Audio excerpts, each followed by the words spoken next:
Hello, everyone, and welcome back to the Out of the Ordinary Friends podcast. I am one of your hosts, Andrew, and to my 12 o'clock, we have Zach. Hello, I am back. And welcome back from across the pond. Ooh, I like that reference. Yes. That's very good. Ooh. I'm not going to lie. I'm not fully back yet. Oh. I am just...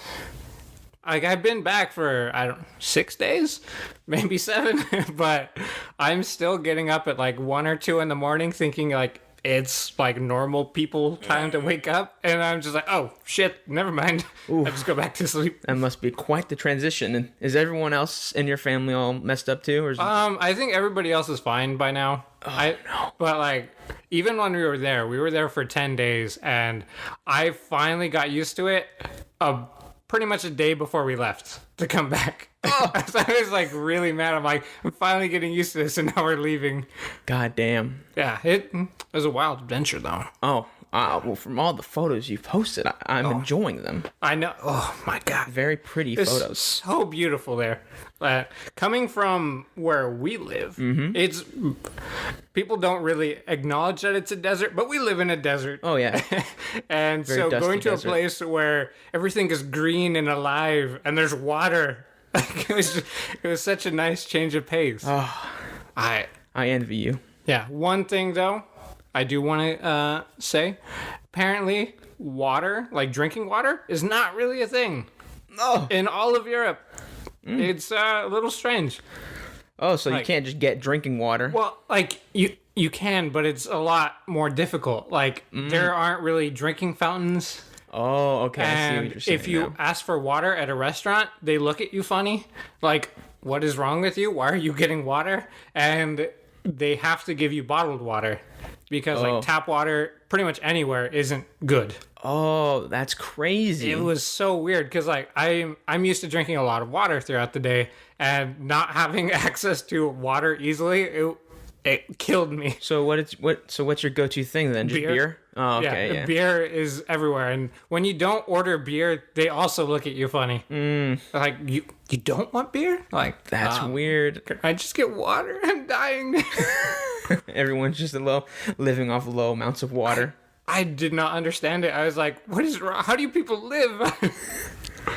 But yeah, that was really fun. I love that part. It sounds like a fun adventure.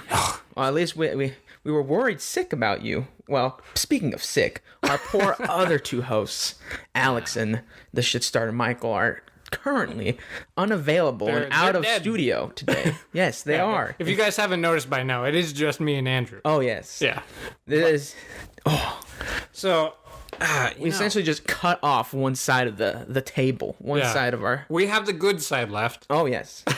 We trimmed the fat, and now we have the good stuff. We got rid of maybe the over-exaggerators. If you Oh, yes. Andrew, one of our co-hosts. I would like to get your take on this.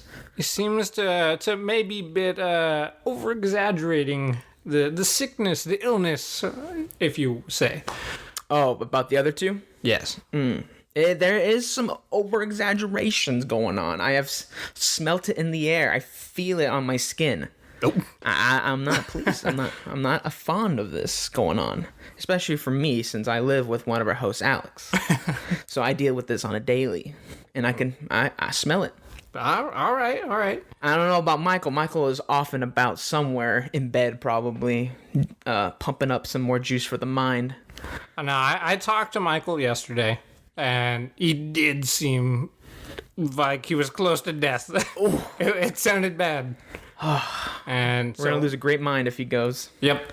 I don't know what we'll do. I don't know either. You're gonna have to take over the mind section of the podcast. It'll be a lot lighter. Lighter. Colors. Where did red come from? Are you able to smell colors, Andrew? No. Okay. Oh, did you even listen to our recordings across? I didn't really have a chance to, but as soon as I came back, Michael kind of filled me in on a lot of the stuff. I heard that you were not dealing with this very well. No. I was in the midst of hardcore education. I was almost like Michael, except my mind is rather small compared to his and not as powerful. So the mass intake of all this knowledge is, quite frankly, very heavy. But I heard you were calling them freaks for their association with when numbers. When Michael was bringing up his topic on like seeing,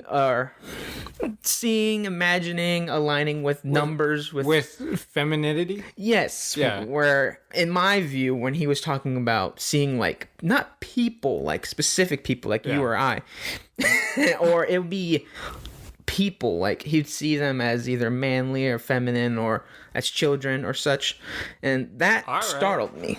Like, okay, so I guess when you order food you'll see little boys and girls or men or women. I don't know. All right. I was rather lost, and there was other things said that I was also lost I on. think he said Alex was saying that some numbers are cooler. Oh yes, he brought up the cool level. There's a spectrum level. for cool for the numbers. Do you have an example of like, is like 3? I think 2 lame. was the coolest one. 2? Oh. 2. I remember 2 was cool. Number 1 was just all right, and I'm not sure what happened to 3. I think 4 was also a semi-cool number, if I can remember. I was in a not so good state of mind back then.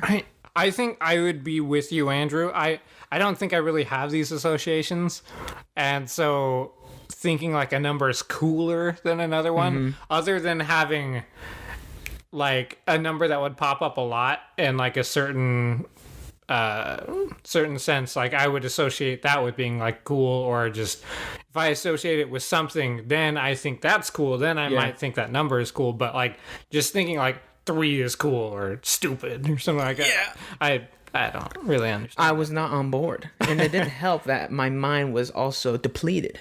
I wasn't in the best of moods. Huh? You were pretty tired? I was tired, aggravated.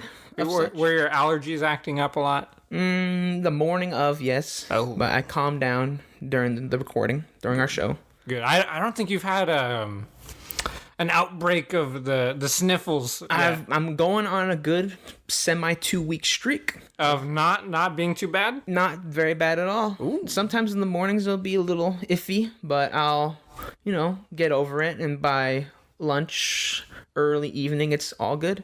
Wow. So now, since you're on this streak, you are now one of the healthier colleagues of ours on the podcast, which is quite a leap. It is. With you being perennially just, dying. I am now killing above yourself. them all. I am healthy, and our other 2 hosts, sadly, are not. I know. It's quite It's amazing. I mean, I don't really get sick all that often, so this isn't really a surprise to me, but like you being one of the healthy, one of the last standing. I'm on the brink of, utter collapse.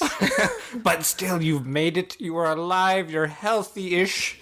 Yes. So. Every morning I'm like, start. oh, am I sick or am I don't know. It's always a different story. Ah, man. But I prevail. That's a lottery right there. You're a gambler, sir. Yes. Life on the edge. Again, always there. Andrew. Yes. I wanted to bring up something. Okay. I did just mention it right before we started recording. Oh, yes. But while I was gone, there's a bit of a time difference between California and I was in Austria at the time. Mm-hmm. And I kind of forgot that there was Game of Thrones airing. Oh. And yes, this was an occurrence. When I woke up on that, I guess that would have been Monday there. Mm-hmm. I had kind of forgotten that there was Game of Thrones because that was kind of away from my mind. But I opened Twitter, and the very first thing I saw was a huge spoiler for the latest episode that had just aired like hours before. And I was so livid. Oh man, because I won't say what it is because I don't want to spoil anything, but it was a huge spoiler for someone I liked a lot. So that ruined the day for me. Like that whole day, I was just mad. I couldn't stop thinking about how this season, more than any other, people are like live tweeting the episodes and like just blatantly spoiling things as they go. I have noticed this as well. And like, I I can't stand that. And like, it's everywhere too. Terrible. It's like crossed platforms. It's on Twitter and Instagram. I don't know about Facebook. And I don't know if Reddit is a little bit different. You can't really spoil too much. You'd have to actually click on things. But on Twitter and Instagram for sure have been just filled with a bunch of live spoilers. I know, like there used to be a code, like you'd have some leeway. Yes. Like at least give people 24 hours to watch the episode, and if they haven't seen it then they should know, like, hey, people now it's socially acceptable to start spoiling things, but like as the episode's airing, that's just messed up. Now, as it's airing, you can't even get that hour gap. I follow IGN. Yes. Mainly for like game news, but like they live tweet the episode too. Yeah, they've been doing that for the whole season so far. Yep. And like at least they try and keep it vague. Yeah. Like they'll just put like an emoji of like a dragon or like a wine cup or something like images. That. I think it's mostly text. It's like emojis, and they try and keep it vague. So if you haven't seen it yet, like it's not directly spoiled, but like honestly, you can kind of infer what they're talking about. Yeah. Because it's pretty obvious. Mm-hmm. But there are just people that are like, oh, this happened, this person died. I'm like, you bitch. Like, the GIFs and the clips and the text, all combined, it's pretty bad now. And I noticed with Avengers Endgame, that came out, there was a lot of people that were like really hesitant to post spoilers until, when was the official spoiler ban lifted? It was like the last couple of days, right? Yeah, it was, I think, this past Monday.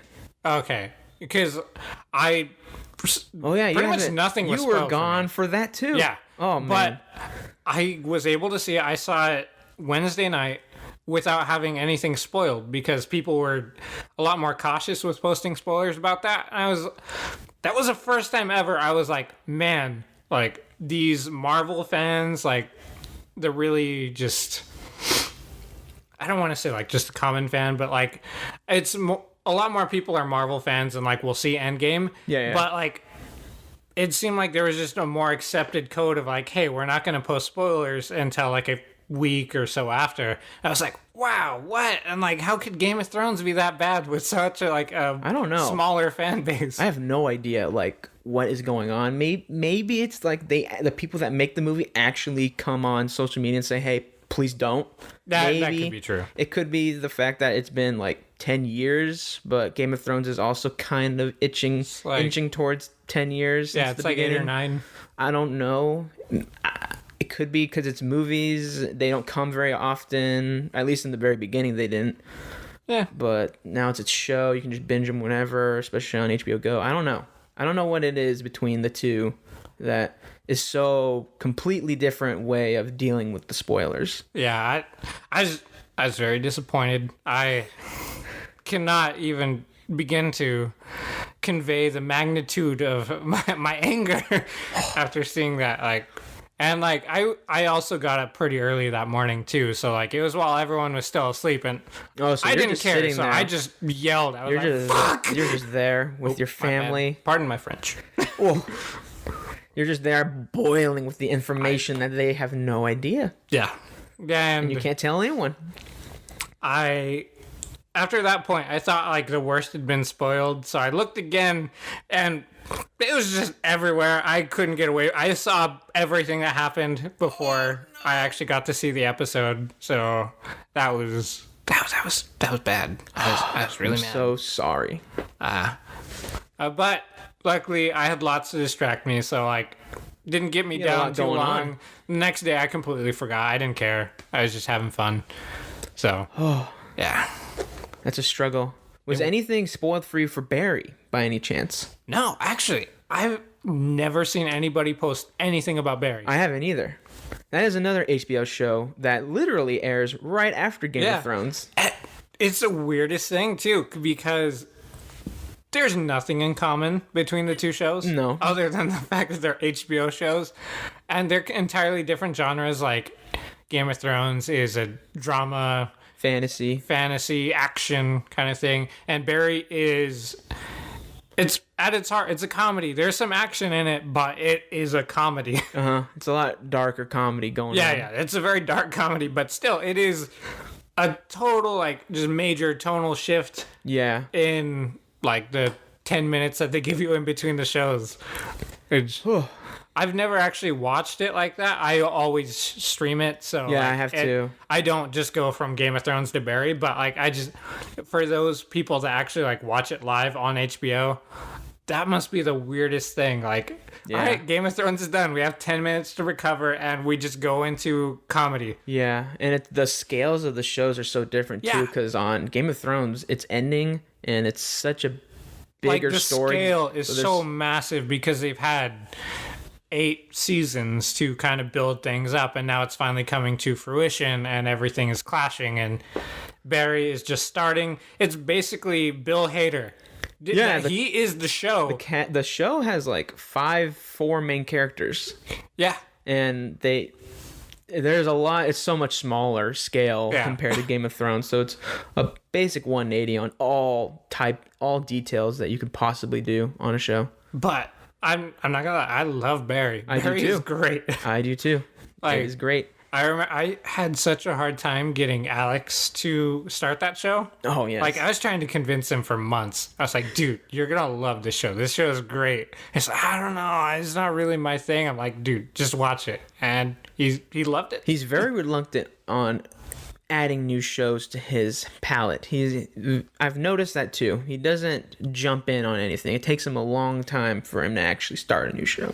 And usually it might even be over by then. Yeah. And I mean, to be honest, like I wasn't the biggest Bill Hader fan. So like when I heard like the pitch about this, like my brother, he's the one who got me into it, and he tried describing it to me. I was like, I don't know, doesn't really sound that great or like my kind of thing. But like after probably the second episode, I was completely hooked.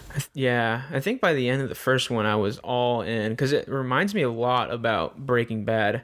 Like the kind of Like it's almost like a parody of like the tone of Breaking Bad. Yeah, Breaking Bad is like full serious, and this has more comedy with some drama sprinkled all over It's it. like it's taking that really serious like character driven story and then just kind of just being a parody of like, oh well, he's also just this really awkward guy trying to be an actor, and it makes no sense, but he's also an assassin, and it's really weird and quirky, and it's pretty great. Yeah, It it's works. almost it's like weirder than Breaking Bad because he's the drug maker. He cooks the meth, and then he's the teacher. This is just almost like that, but he's an assassin and tries to be an actor. It's just a whole nother just dilemma that he's in, And, that like, he now has to deal it's with. constantly like trying to balance like those worlds like colliding and like kind of bleeding into each other, and Yeah. just like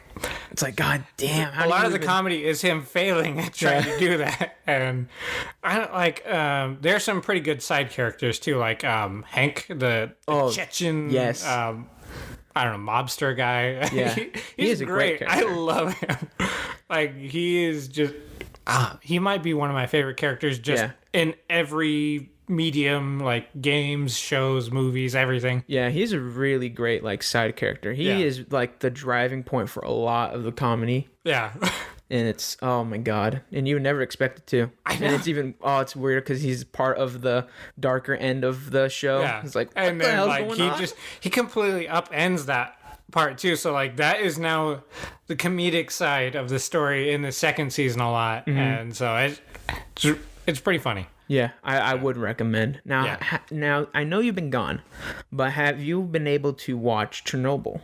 Also on I have HBO. not. I actually, while I was gone, I saw the review of it, and like I don't really read through the reviews in case they spoil anything, but yeah, I me just too. scroll down to like the score because it's hard to spoil anything just Yeah, by just saying from like it's the- good or bad. Like a letter And- grade or number. Yeah, and I saw it was getting a lot of really good reviews, so I was like, man, like when I'm done with Game of Thrones, which is Like 2 weeks. a week from tomorrow, Oh, yeah. like I'm gonna start watching that. I watched the pilot of it last night on HBO Go, and I have to say, that is a must watch. Like, if you have HBO, you should definitely check out Chernobyl. Is that, do they release it all at once, or is it like a weekly It's a thing? weekly miniseries, so it airs on Mondays as of right now from when we're taping. So I watched it yesterday through HBO Go because you can stream it. And holy shit, that is crazy, like stuff that they're going through. And well, basically it's about the accident at Chernobyl, the nuclear accident.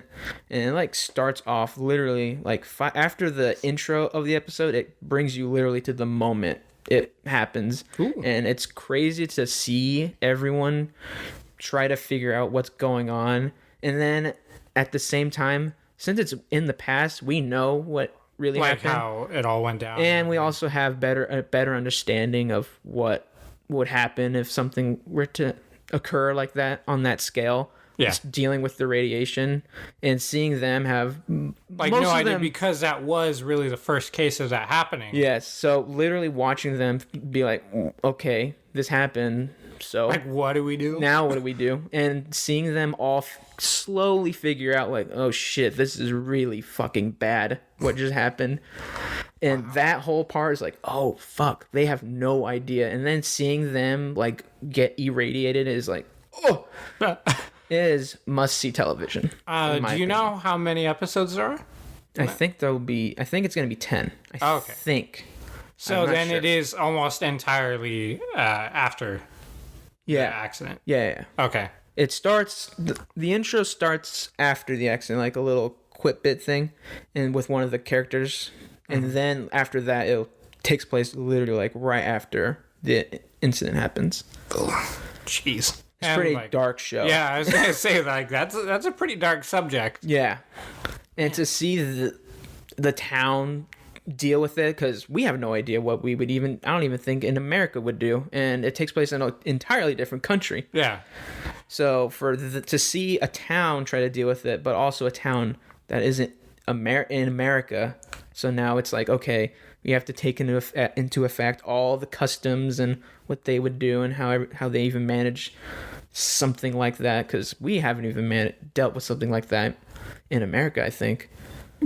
There has been an incident. It was 3 Mile Island, I think, on the East Coast. I don't really know much about that, but I know it wasn't nearly as bad as Chernobyl. Like, that is by far, I think, That the it's worst. like the worst one. Yeah, and I think because of that, there was a lot more safety features implemented in pretty much everywhere. Yeah. So, like, when the 3 Mile Island happened, and then even the thing in Japan that happened, what was that, like 6 years ago?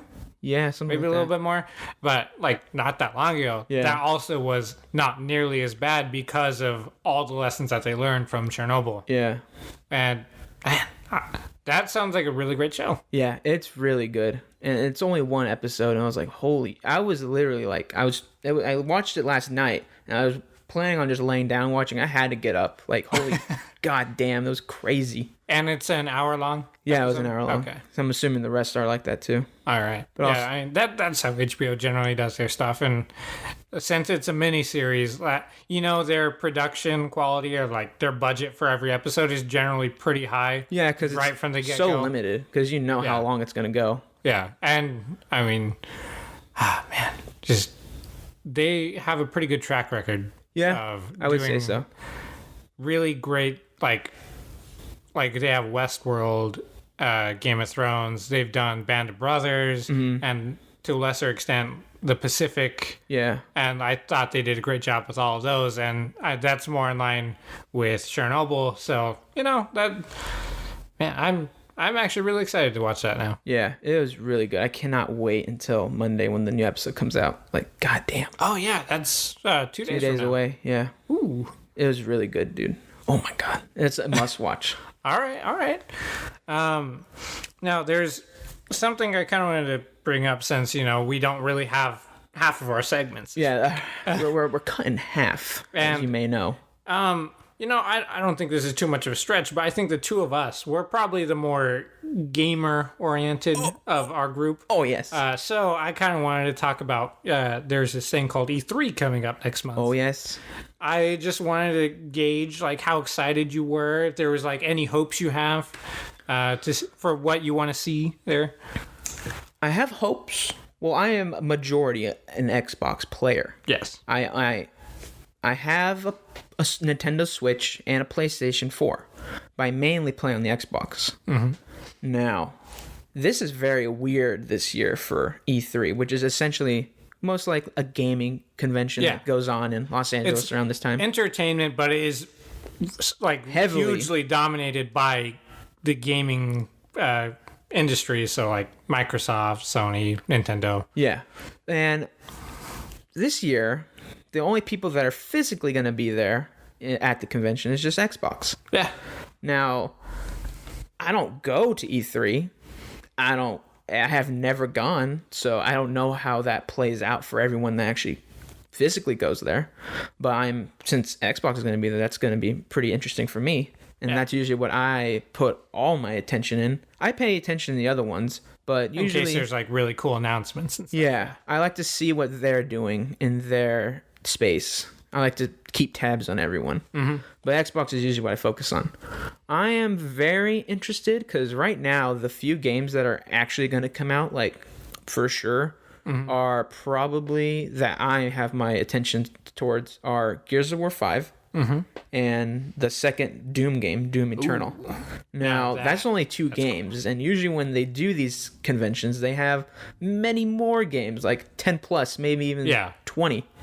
That they show off. I mean, last year, this is just off the top of my head, but I think they had 53 games last year on the Xbox stage, and that was in an hour and a half press conference, basically. So they showed off a lot. They show off a lot more games, and I'm very interested to see what they show because they show a lot of games, and the two I mentioned is only two, so that's a lot more other games that they can talk about, and those two games are supposedly coming out this year, so they usually they may mention those games, may show off a little extra stuff with them, but usually they try to bring up new games that no one knows about yet. So I know it's heavily rumored, and I mean, just if you use common sense, it would make sense that it seems like they're going to show off the next Xbox 2, whatever you want to call it. The sequel? Yeah.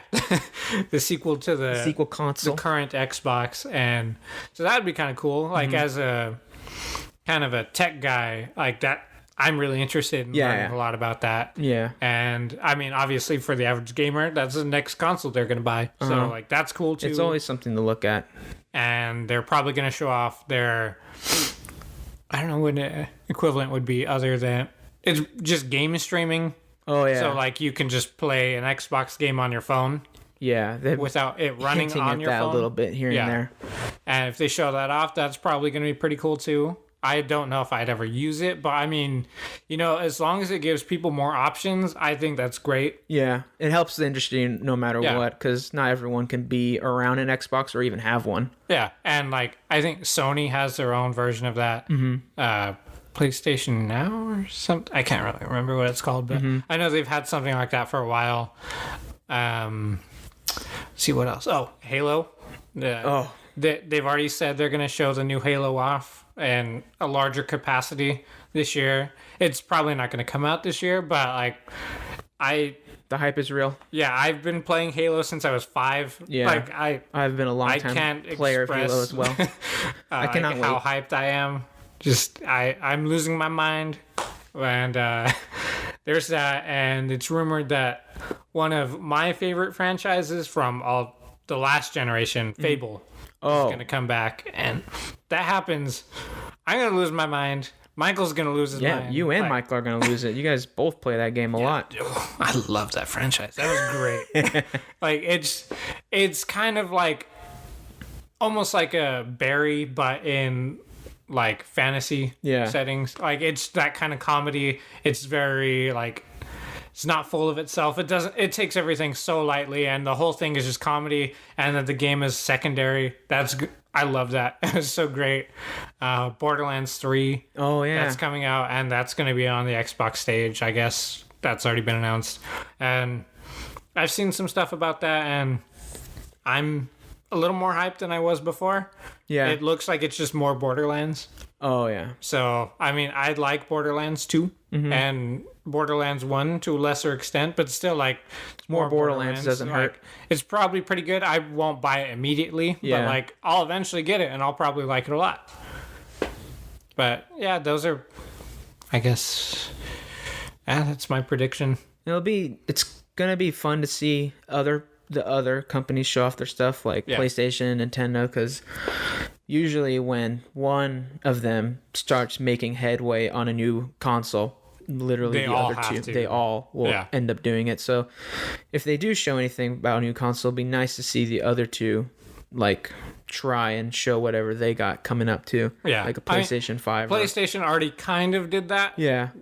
They just gave very vague specifications, like it's gonna have this generation of technology in it, and we have this very vague feature and stuff like that. So they said a lot without saying much at all. Yeah. Which is, it's kind of interesting that they went that route. Mm-hmm. And it's been long rumored that Nintendo's going to come out with a new Switch. Yeah, different versions of the Switch. Like one that's more oriented to portable, so you can just take it anywhere, and one that's more stationary that just stays at home, which in my mind kind of defeats the purpose of the Switch. But I mean, it was built to be both, and now they're making I mean, it's more options. I will never be against more options for people, because there are people who they're never going to play it at home. They're actually only enjoy portably, having the options and utilize all the options that they are given.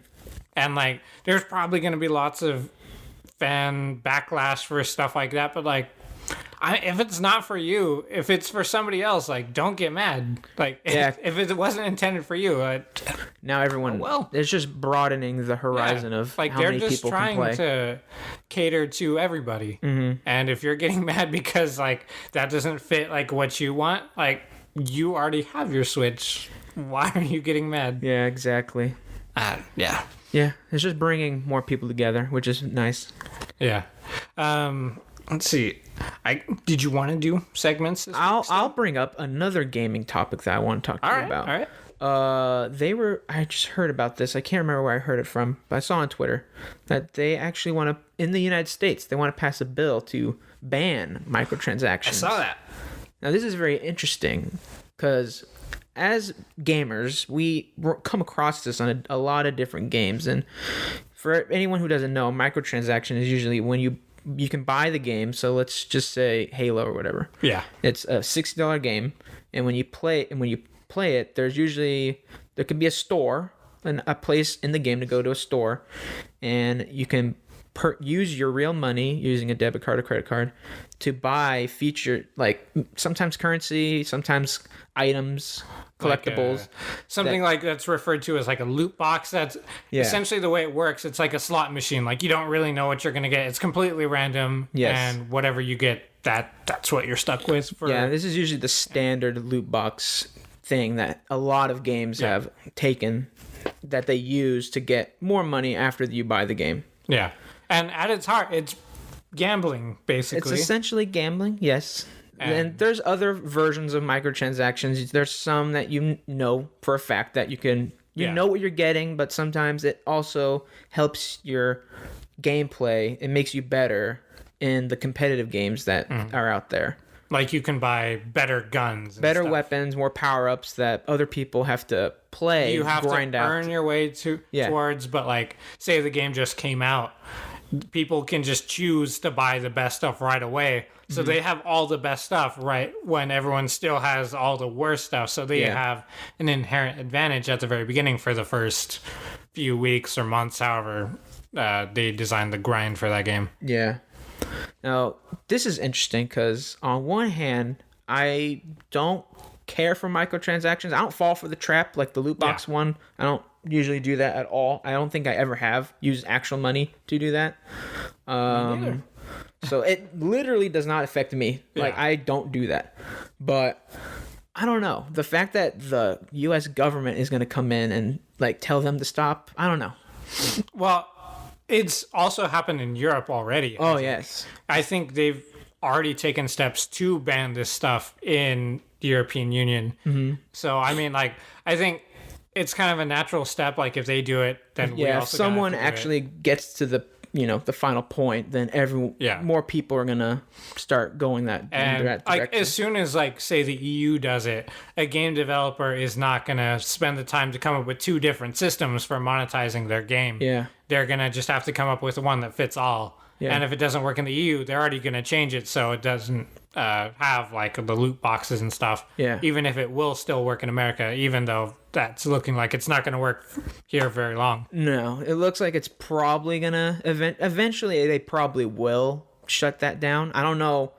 I mean, it would be better if the gaming community got them to do it, because they already kind of have done that with Battlefield 5 from EA. They took those out, and those used to be in the game. And was it Battlefront 2? Yeah. So those are 2 really big games that either did have microtransactions or were planning on it, but they completely took that out because of the backlash. So I would prefer it to be from the community to get them to not change. Do it. Yeah. Instead of having the government the people do that it, are actually going to play the game affect the game. But I mean, it doesn't affect me, but other people seem to not like it at all, especially the pay to win ones. Yeah. Because those exist. I mean, those are really bad. And I totally understand like why people are against that. I am too. Mm-hmm. I think that's totally unfair. Like if you implement them like say a year after the games come out, so like the people who have been there since day one, or like the people that adopted it fairly early, they have already had a chance to get all these nice things just by playing the game. But if they're there day one, I think that's a little bit cruel to the people. It's usually something that doesn't take it takes a while to get there to make a game. So usually if it's there day one, they've had some time to think about this. The one thing that concerns me about it, though, is a lot of microtransactions like that. It's not necessarily because the people are greedy. Mm-hmm. It's because they want to please their fans by saying, or like making DLC free. They make extra content for the game. Like Halo 5, we'll use that as an example. Mm-hmm. Every other Halo game previously, they've had like map packs and stuff. Like they'll come out with new maps for the game, but you have to pay for it. Mm-hmm. With Halo 5, they wanted to get rid of that and make all the new maps free so they could just keep adding maps for free for everybody, so everyone has it. And like that's really great, but the only way they could do that is by adding microtransactions. Yes. And like at least with that implementation, which is the one I have the most experience with. It doesn't really bother me too much because it is totally optional, because you can buy those packs with in-game money that you earn just by playing. Mm-hmm. So it didn't really bother me in that sense, but there are the pay-to-win versions, which are pretty bad. But then even like Fortnite, I don't really play Fortnite, but like you can buy V-Bucks, that's what they're called, right? Yeah, the premium use currency. Your real money to buy in-game money. You buy in-game money, but and then you can buy is like skins, so like new clothes for your person. That doesn't affect the game at all. So like, if that's how you're keeping the game free for everybody, that's great. I don't really care. I wouldn't. If you keep doing that, be able to keep doing that. Yeah, if you keep doing that, and like that's the way you're monetizing the game, I don't care. I'm not gonna buy it. If people really want to spend money on the game, go ahead. Yeah. If that keeps the content coming out for that game, keeping it alive, I think that's great for everybody. It's a win-win. Yeah. Yeah. It is a pretty slippery slope, though, because I don't know what the alternative is. I think Battlefront 2 was probably the worst one, because it had the microtransaction and it also had the pay-to-win. And I think there was actual, like, they weren't even loot boxes. You could just buy the best guns. Like there were just options like, hey, do you want to buy this bundle, and it'll give you the highest tier guns and equipment and perks and everything and stuff. It's like, that's just blatantly like pay to win. Yeah, that's not fair. That was probably the worst case, because there was so much backlash towards that kind of stuff, and they had to shut it down or turn it off at the very beginning before it came out and everything. That's good that they at least listen to their fans.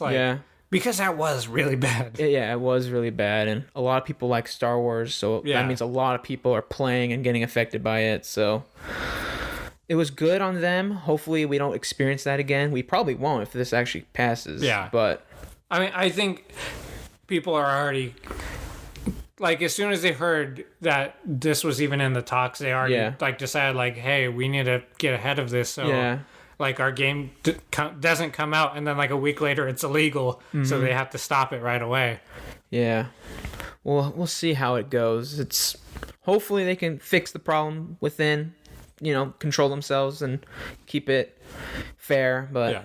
I mean, if they're not I'm going to no keep it fair, politician, but like I'd hope that they at least talk to some people in the game industry to like figure out alternatives, like because just blatantly saying like this is illegal and you can't do this, like it could have adverse side effects that they're not really thinking of right now. yeah, because there are some games that are, they have microtransactions, but they don't do anything really to affect the game like Fortnite does. Like, they shouldn't be punished for other games really trying to, screw pooch. Even games like it's Middle Earth: Shadow of War. Oh yeah, I remember that one. It's a single player game, so like you can't really.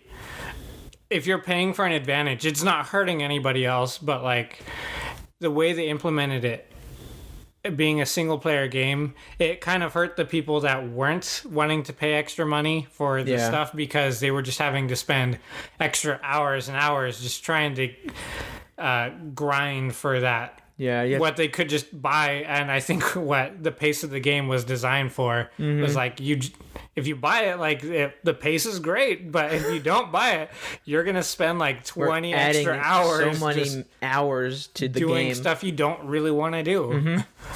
And I think that's a little. That wasn't really the best. No, there's some people that can make it work. Some of them can, but there are the ones that. Yeah, I can see why people are actually trying to make a law about this. Yeah. And they're, kind of ruining it for everyone, but... And you have to think, like, a lot of gamers, they're kids. Yeah. With their parents' credit cards, so it could get really bad really fast. I think it was a few years ago when you guys were playing this game called Clash of Clans on your phones. Like, it seemed like every week... There is a story about like some kid who had their parents' credit card on his phone, spent like thousands of dollars on that game buying gems or whatever it was. Yeah.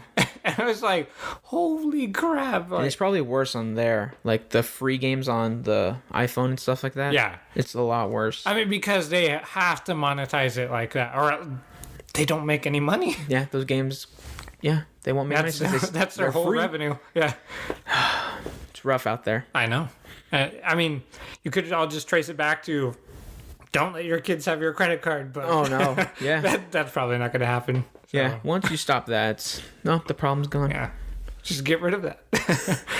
So, Zach, while you were away, you had a long time to reflect on the world of our tech, since you are a member of the Pentagon.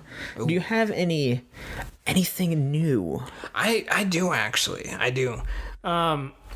So, one thing I kind of caught my eye while I was over there, across the pond, as you say.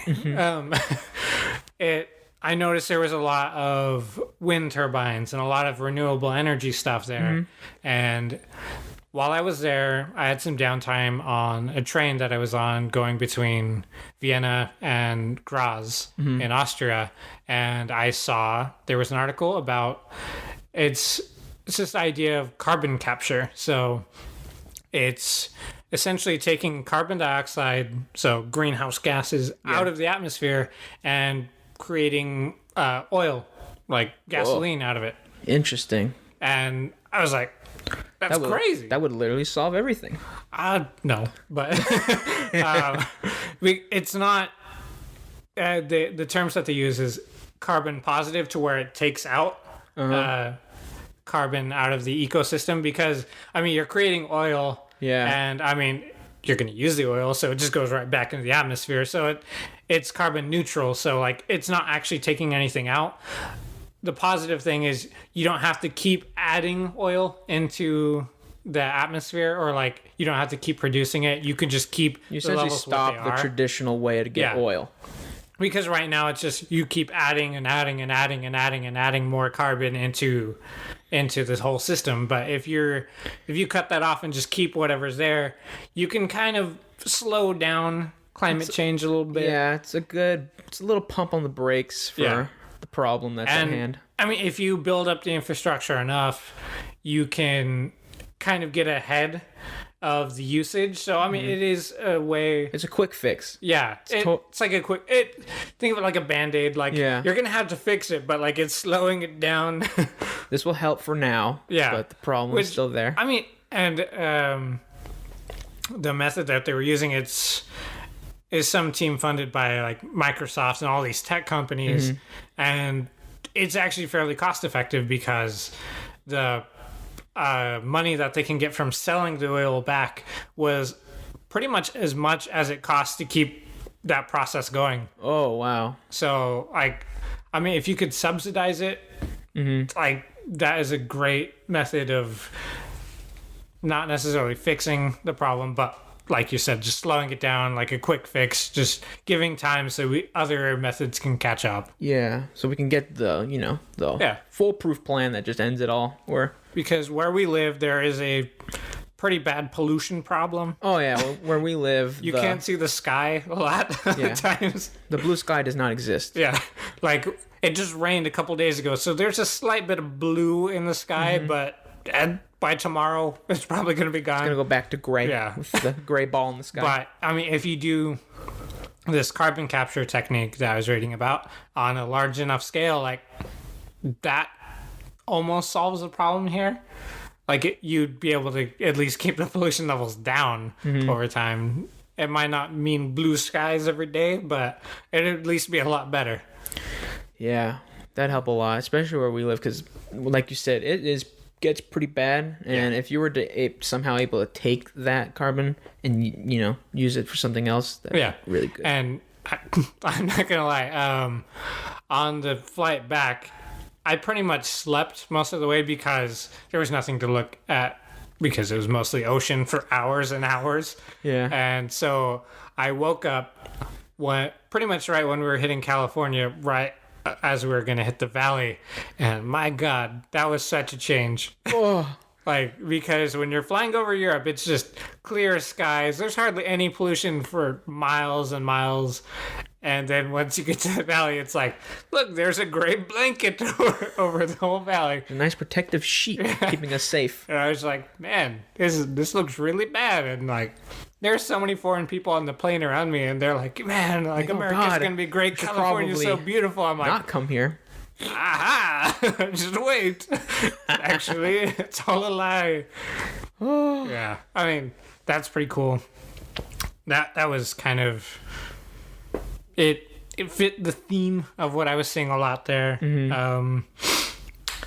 There's a new technology that I also saw come out. Ooh. So, do you know how LEDs work, like in your screen on your phone? Just a little bit, but so like refresh me.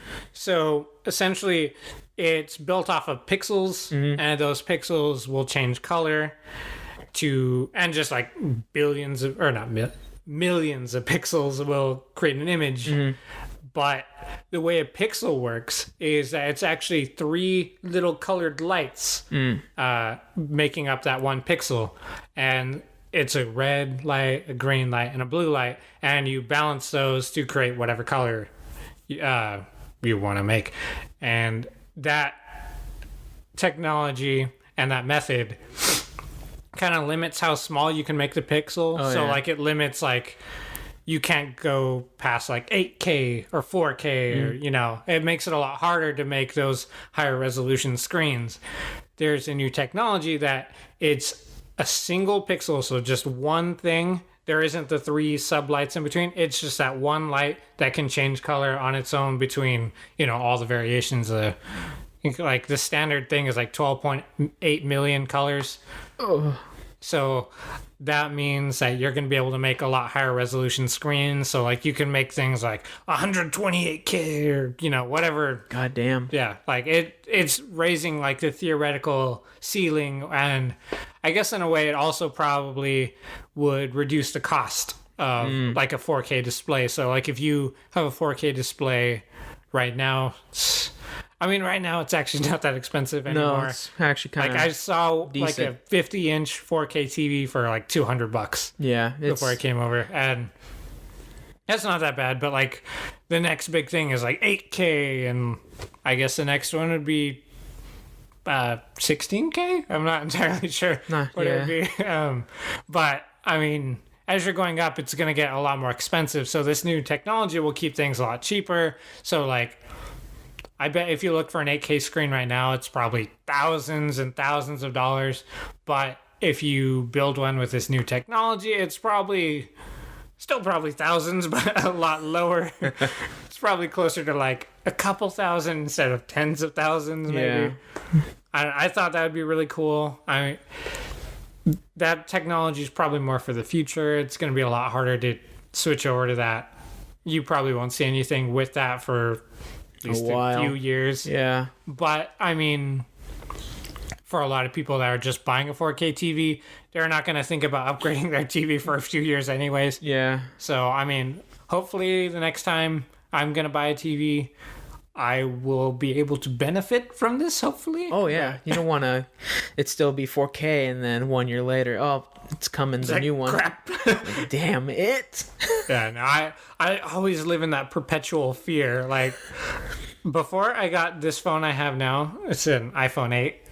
I had a 5S, and every generation I was like, I know, like if I buy like a 6S or something, I know the 7's going to be just this game-changing phone that I'm going to regret not buying. So that's why I waited so long to finally upgrade, because I was just, my God, like what if I buy this phone? You're just living in fear every day. Like, yeah, oh like, God, I can't. What if they just like randomly say the next iPhone's coming out tomorrow? And I'm just like, I am an idiot. Why? Yeah, because some of the iPhones, when they make the new ones, sometimes it's crazy different. Yeah. Like there's a lot more stuff going on the new one than the last one. And then it's fucked up when they have the years where we added two more features. Yeah. And it's like, damn it. So that's also like it's a really common thing to do in the tech industry, because the way it works is, so like the iPhone, these are 10s? I have the 10R. The 10s? Yeah. Yeah, so between the 8 and the 10, that's, I think that's called a tick. It's called a tick-tock thing. And so like a tick is the big hardware change. It changes the look. It's a big fundamental thing. So like those they don't have like the home button anymore. They have the facial recognition, right? Yeah, they do. I don't know what else they have, but like it is a big leap from the 8. And then whatever's going to come after is more the subtle changes. It's the stuff that you won't see on the outside of the phone, but it's going to add a lot of extra functionality, because it's like, oh, look, we have this new device inside, so now you can control it with your toe, or that, just whatever they're going to do. Yeah. It's like they're minor change, but it saves a lot of money, because they don't just have to completely redesign the phone every year. They just have to change a few things inside, focus on a lot of the software improvements and stuff like that. And with iPhones, it's bad, because it is every year. And like they kind of got away with it with I think it was a 7, because the 7 was basically just a 6. Oh. And then and 8 right. was basically the same phone. Yeah, they were. Yeah, 6 between 5 was pretty big. Yeah, a little bit. 6 got bigger, but then 6, 7, 8, those are all the same size. Yeah, it was pretty much they just changed stuff inside. I think with the 8, the main thing they changed was the home button isn't a button; it's just like an indent, and it just vibrates whenever you touch it to make it feel like a button. That now. But I mean, it wasn't this big fundamental change. Yeah, back in the old days where the 3, 4, and 5, that was where it was crazy. Man, that was the heyday of iPhones. Yeah. And now, I'm on the talk part of it, because this one, the 10R, is not much different from the 10. Yeah. So the next one should be hopefully different. Theoretically, but we'll see. Probably not, yeah. Because I do know, like, iPhone sales, like this generation, were not so great. No, they weren't. So... And I got lucky. I basically got this because of that. They did the I saw they dropped the program. price a ton. Yeah. So I was able to, I had a 6 Plus. Ooh. And they were willing to I did the buyback program with as long as you have an older iPhone and it works, like there's no scratches. Like trade it in, essentially. Yeah, you trade in for credit, which is just cash, but you basically trade in for a new iPhone. Yeah. And it was for mine. It was specifically for the 10R, so I got like $200 off of it. Dang. So I essentially bought the phone and got the insurance for the original full price of the phone. Wow. Yeah, so I benefited greatly from I know. from their loss. Man, it seems like the Apple Store could... Actually, no. GameStop could take some lessons from the Apple Store. Yeah, but isn't that still on the way out? I mean, it's still Maybe. around, I think. We'll I don't see. know. It's going to end up like Toys R Us, where Yeah. it's in and out. It's like, we can't figure it out either. And, like, for those who's never really had to deal with, like, the trade-in thing with GameStop is, like, if you take in, like, let's say an Xbox, and you want to trade it in to get, like, the next thing after that, they'll give you, like, $50. After you spent like $500 on the Xbox. Or if you buy like a $60 game, you take it in the very next week to trade it in, they'll give you like, if you're lucky, like $10 or usually less. Yeah, they were, I don't know, man. But some of the games are bad, and but they can't. But there are mainly a lot of cases where they skimp out on like the trade-in value of it back. The problem probably was the options. They give you a lot of options when you bring anything back. Like you can either take it cash and leave, or you can put it towards something very specific, like a new game or console. Yeah. Or you can just store it away in like the points. GameStop account. Yeah. And I think that was fucking with them a lot, because you can either just take your money right back, or you can store it. Just lose all of it. Yeah. Or I can store the money, and then if I forget, it's gone. Yep. I learned this the hard way when I was very young. It was when the Xbox 360 came out, the last generation of Xboxes. When we were children. Me and my brother, we took in a lot, like probably like 30 original Xbox games. I think we left with about $2. Like we were getting on average a few cents a game. And trading a console, as or just a kid, games? like I didn't really understand. We kept the console, so we just traded in the games. I think we realized like that we was trade it. in the console, like we're not gonna get anything, and we're not like that's just gone. So you guys are just standing there like, what the fuck? As a kid, like I didn't really understand the concept of like how valuable money was. So I was like, hey, we're getting money back. I didn't realize how little we were getting back. Like I assumed we'd at least be able to buy like a game or two with the money we got back. You guys couldn't buy shit. Yeah, we got nothing. Couldn't even buy a controller or we charger could buy pack. gum. Oh, like man. a stick of gum at the register. And I just remember leaving so confused and just like staring at the receipt. I'm like, where did the money go? Yeah. Like, oh my God, this is not worth anything? It took me a while, and like immediately after, I just started regretting it. I'm like, we should have just kept this stuff. Like, even if we were never going to play it again, it's better just to have it. Yeah, most of the time it is a lot better to just keep it. It's not worth giving it back. So I left like a heartbroken, like a 9-year-old. I don't know how old I would have been. Oh. Yeah, that was really, it was a sad day to learn the dark side of GameStop. Yeah. And I don't think I really ever went back. I haven't gone back since Halo 5. Wow. Yeah. So 4 years ago? Mm-hmm. There's I don't know. That was it. I don't even buy. I stopped buying like controllers, accessories, and I think Halo 5 was it, the last game.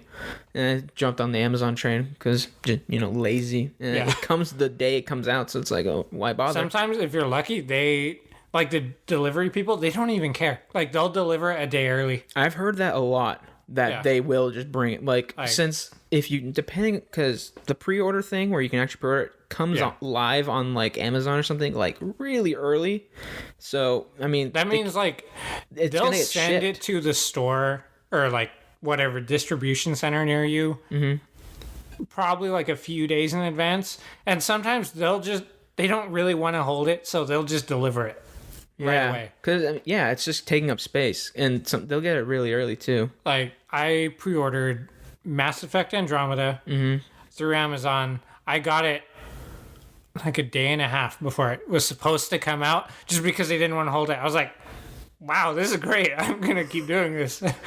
Yeah, it's a really big difference from Amazon to GameStop, and Amazon's doing me good. GameStop didn't really do me good, and hasn't done anyone really good for a lot of people. Yeah. So it's kind of where they are right now. Usually the people in there are, it seems like it's hit or miss. Like, a lot of them, like the employees, when I went there, like, when I was younger, they seemed really condescending. Like, you had no idea what you're doing. It's like, I kind of came here for one thing, and like, I'm not gonna really change what I'm doing, but they're like trying to say, oh, that's stupid. Why are you doing it? Like, I'm sorry. Yeah, you either get the person that actually cares and is like, oh, tell me what you want, and I will actually go to the fucking side of the store and look at all the games. And try to help you. Like, it seemed like my experiences were just generally like, oh, I have to like get up and do something. Like, oh god, do you want to do something else instead? You can't pick your own game. Like, you don't know what you want? Sorry, I don't work here. Damn. Well, I want to throw you a curveball. Instead of you having all the tech news, I have something of my own. Oh, you do? Yes. Ooh, let's hear it. Well, it's not news per se. It is just information, some background. All right, I'm excited. While you were gone on your adventures, I went out and bought myself an Apple Watch. Ooh, Series 4. Nice. I did not notice this that whole hour. Yes, I went and bought one.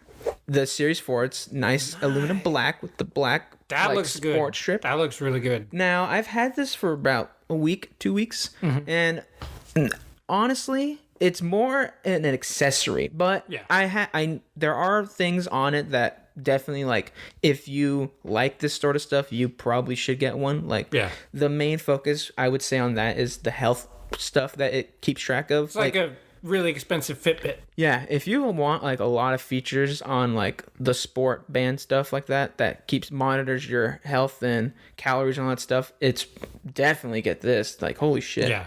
Like, it counts all the calories. Even when you're just sitting, it'll still count the calories that your body's burning off that. And then it monitors a lot of health stuff, and you can like set workouts, and it has a giant list of workouts you can do, and it monitors your heart beat per minute and all that stuff, the calories you burn during the workouts. Like, if you need one, if you're in the market for one of those things for the health benefits, get this shit right here, the Apple Watch. But other than that, like, if you're just a casual person who just wants a smartwatch, you could probably go a different route. Yeah. This is a little more expensive. It's by Apple. Well, this one, I think I have the bigger, quote unquote bigger. It's like fucking 4 millimeters or something bigger.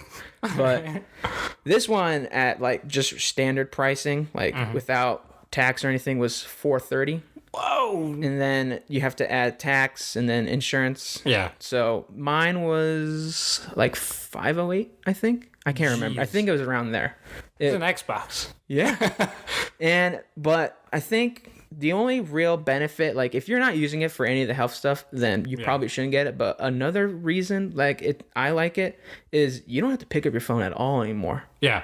Like, that is a huge... Because you can text through it, you can answer calls. Yeah, and I think the big thing is, like, receiving notifications on it, because pulling out your phone or having it out, like, during just regular conversation, like...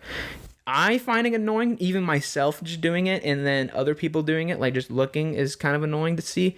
So now that it's just on your wrist, it's so much more better, because now you're just not on your phone all day. Because when you have those notifications, it's kind of like a trap, and then now you're hooked on whatever you're doing on your phone. Because you open your phone, and you're like, oh, well, let's I might as well going on over here. Go through all of my apps. But now when you have it on your wrist, and it comes up, and it has a nice display, as you can see. Yeah, that actually does look really nice. So, and it has pictures. So, like, if in our GM that we have, if you guys send pictures, I can see the pictures on the watch. Ooh. So there's very you can't avoid it anymore. Yeah. So either I can't avoid it at all, or now I don't even need. Now to look we at my know phone. If you like ghost us, we know it's on purpose. Like, son of a bitch Andrew just chose not to respond. His fucking wrist is vibrating. I'm gonna blast him. Should get one for Alex. Oh, I don't know. Well, the do not disturb feature also works on here, so never mind. that wall will help. never be penetrated. But I like that. That looks really nice. Yeah, well, thank you. I like it because I actually use the health features that it offers, and I like it. It helps me a lot. The one thing, like if you ever exercise, which is kind of annoying, is if you were to like go on a run or swim or do anything, even at a gym, because sometimes not all the machines do it. Tracking your calories is such a big benefit. Like I liked doing it because it quantifies everything. Yeah. It rounds everything up to a number. So if you go on a run, you have no idea what you're doing. You know what you're doing as your workout, but you have no idea like what effects it's doing to your body. Yeah. Like if you don't use a treadmill. Yeah. Like if you just go to like a track or just run around your neighborhood or around the streets, like you don't know. You don't know your progress. Yeah. You just know you did that. And you have to visually see, like when you look in a mirror, like, oh, is this helping at all? But now when you have one of these, it literally tracks all of that. And even when you don't work out. So now it quantifies all that to a number, and it's very easy to see, oh, okay, I need to do more, or oh, I'm doing really good or really bad. I need to do all that. And it also notifies you for a lot of that stuff, like, hey, if you want to get all your rings, because it quantifies it even more to pictures, like a ring, like as a goal. Oh, like you need to fill up this goal. Like daily goals, or yeah, well, you can set it to like if you want it low or high, like how many calories you want to burn off, or if you want to do workouts. Yeah, and it has alerts to like get you to stand up, because in today's world there's a lot of you're just like, if we're sitting for hours, that's not good. So it reminds you to move around a little bit. Mm-hmm. And I think I like it a lot, that feature, like actually being able to see like, okay, I did this amount of work, I know what it's doing, and I know what I need to do. Because even the food, like when they pass that thing where like every menu everywhere has the actual amount of calories, so now that just benefits off of that. So like, okay, I've burnt this off because it says that, and now I'm eating that, and I know how much I eat or I need to eat, because so you can be a little more calorie conscious. Yeah, now it's just quantifying everything a little bit more. It's a nice way to look at it. That's really cool.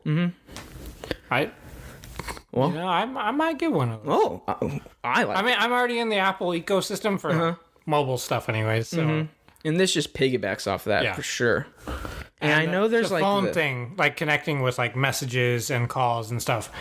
That's so nice, because I don't like taking my phone around in my pocket. No, and I have to do that a lot, like especially at school sometimes, because I have it on silent, so it literally will not go off at all. So if I have the watch, I don't even. You can at least see. I can see it pretty clear, and I won't get lost, or if someone's trying to reach me, I won't miss any of that stuff. Yeah. So I like it. Now, I know they make other ones like the Fitbit, the Samsung one. I don't even know what that one's called, but yeah, the Gear. I don't know how they are, but this one I like. Yeah. If I was gonna get one, I'd probably get the Apple Watch, just because it's the nicest looking one. Yeah. And like it just fits so nicely with your iPhone if you have one. Yeah, I heard that you can use the other ones with the iPhone, and I don't know. I feel like it's better. It probably is, but I feel like it too. It's better to have the same one, like an Apple one. The one that's designed to go with it. That they specifically made for your iPhone. Yeah. So otherwise, I feel like things might get a little bit janky. Yeah. At points. I do not like that shit happening at all. Yeah. I have an iPhone over an Android just because I want my phone to work. I don't want to have to worry about anything. Yeah. Because iPhones are generally really good about just like, they just work. You don't really have to figure anything out because it's super simple.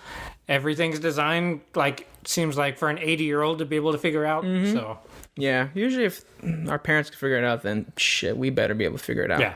Yeah, then it's really easy. So you want to call it quits? Yeah. All right, we'll end it today. Yeah. Well, it was nice. It was refreshing. Yeah, we didn't have a lot of shit going around in the room, and we didn't have. It's weird how well we get along. Yeah. Well, thank God we sit on the same side of this table. I know. Yeah, that's probably why it works so well. I think we think on the the wavelength. Yeah, we're just we're yin and yang. Yeah, and then as soon as we bring them back, just fire and ice. All hell breaks loose. All right, well, we're going to end it there, everyone. Thank you guys for listening. You guys can find this on podbean.com, our YouTube channel, Out of the Ordinary Friends podcast, and on Apple Podcasts. And we'll see, and on Spotify. Yeah, Spotify now. Woo. You can find us there too. And we'll see you guys next time. Thank you. Goodbye.